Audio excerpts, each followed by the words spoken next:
बहुत बड़ा question mark है। क्वेश्चन मार्क क्या है कि क्या वो लोग, क्या वो कंट्रीज जिनके वीजाज बैन हैं इस वक्त ओमान में, लाइक पाकिस्तान, बांग्लादेश, अफगानिस्तान, सूडान, इस तरह के जो कंट्रीज जो बैन है, सीरिया वगैरह, वो लोग भी इस वीजा को अप्लाई कर सकते हैं? ये एक बहुत बड़ा क्वेश्चन मार्क। वालेकुम दोस्तों, मैं हूं आपका अपना बिलाल मोइन और आप देख रहे हैं बिलाल मोइन यूट्यूब चैनल। अच्छा जी, ओमान ने इंट्रोड्यूस कर दिया है कल्चरल लॉन्ग टर्म वीजा।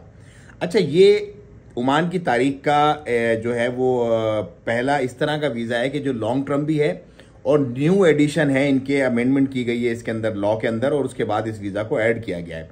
अच्छा, ये सबसे सस्ता वीज़ा भी है अगर आप देखा जाए तो। मैं आपको इसकी कीमत भी बताता हूँ कि कितना आपको पर एनम चार्ज पड़ेगा मेन डिपेंडेंट का। और इसके अंदर अच्छी बात यह है कि आप अपनी फैमिली, जो आपकी फर्स्ट डिग्री जो रिलेशनशिप है, उसको भी आप इसमें अपने साथ ला सकते हो। लाइक आपकी वाइफ, आपके पेरेंट्स, आपके बच्चे, वो भी इसके अंदर आ सकते हैं। अच्छा, थोड़ी सी मैं आपको इसका बैकग्राउंड बता दूं कि जो कल्चरल वीजा फॉरेनर्स के लिए ओमान ने इंट्रोड्यूस किया है, इसके मामला क्या है। देखो, ये डिसीजन जो है वो लिया गया है अपना 156/2025 इसका जो है वो नंबर है। और लेफ्टिनेंट जनरल जो है हसन बिन मोहसिन अल शरीकी, उन्होंने जो है वो अपना inspector general of police and customs है, उन्होंने ये इसका एक इफेक्टिव डेट बताई है कि नवंबर 10 से ये स्टार्ट हो जाएगा। मतलब ये समझ लो आज से ये स्टार्ट हो गया है। और उसके बाद इसके लेने वाले कौन कौन होंगे? वो तमाम लोग जो कल्चरल बेसिस पे अपने वीजास को अप्लाई करेंगे। अच्छा, अब कल्चर क्या होता है? सकाफत जो जिसे कहा जाता है, जैसे सिंधी कल्चर है, पंजाबी कल्चर है, सराइकी कल्चर है, बलोची कल्चर है।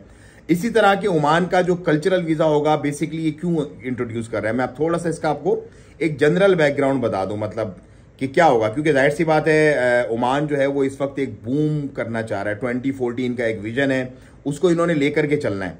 तो इन्होंने इस तरह के लोगों को लेकर के आना है कि जो लोग इनकी इकोनॉमी में, इनकी इस स्टेबिलिटी में, इनकी फाइनेंशियल में जो एक चल रही है पोजीशन, उसमें सपोर्ट कर सकें इनको।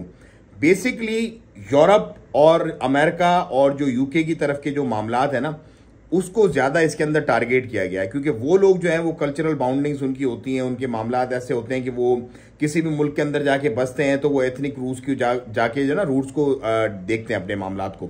तो ये वीजा जो है स्पेसिफिक, मेरा ये जाती ख्याल है कि उन लोगों को टारगेट किया जा रहा है। क्योंकि अभी इन्होंने डाउनटाउन भी बनाना है, आगे इन्होंने प्रॉपर्टीज भी अपनी करनी है, इस पूरे कंट्री को अच्छे तरीके से डेवलप करना है, और लॉन्ग रेजिडेंसीज दे रहे हैं। और सिर्फ इसकी कीमत भी मैं आपको बता दूं कि 1 साल, 5 साल, 10 साल इसका टाइम लाइन है। मतलब 10 साल तक आप रह सकते हो। सॉर्ट ऑफ गोल्डन वीजा है ये आपका। और पर ईयर जो आपको चार्जेस पड़ेंगे मेन कैंडिडेट को, जो मेन बंदा होगा, लेट से मैं मेन फैमिली मेंबर हूं जो मैं अप्लाई कर रहा हूं, तो मुझे सिर्फ 50 ओमानी रियाल पर एनम इसके चार्जेस पड़ेंगे। ये सेम उसी तरह है जिस तरह से आप प्रॉपर्टी खरीद के लॉन्ग टर्म वीजा लेते हो, तो उसी तरह का ये वीजा आपको मिल जाता है। क्योंकि वो प्रॉपर्टी वाले वीजा की भी 50 रियाल ओमानी जो है वो एनुअल चार्जेस होते हैं सिर्फ।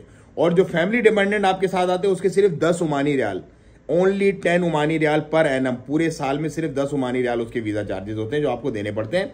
तो अगर आप 10 ईयर्स का लोगे तो टोटल 500 आपको पड़ेगा कॉस्ट इसका। अगर आप फैमिली का 10 ईयर्स का लोगे तो टोटल आपको कितना पड़ेगा? 100 रियाल ओमानी पड़ेगा ईच मेंबर का। ये तो हो गई वीजा कॉस्ट। अब इसको अप्लाई करने का क्या तरीका है, इसके सिनेरियोस क्या होंगे, ये सारी की सारी डिटेल्स अभी आना बाकी हैं। कि मतलब कौन लोग इसको, अब कल्चर तो आ गया, अब कल्चर में ये होगा कि भाई जैसे दुबई है, जैसे यूएई ने अपने गाइडलाइन दी हुई है कि एंटरप्रेन्योर वीजा है, गोल्डन वीजा है, वो कौन से एंटरप्रेन्योर कर सकते हैं अप्लाई, वो कौन से सोशल मीडिया एक्टिविस्ट कर सकते हैं, क्या उनकी गाइडलाइन है, किस तरह के मामला हैं।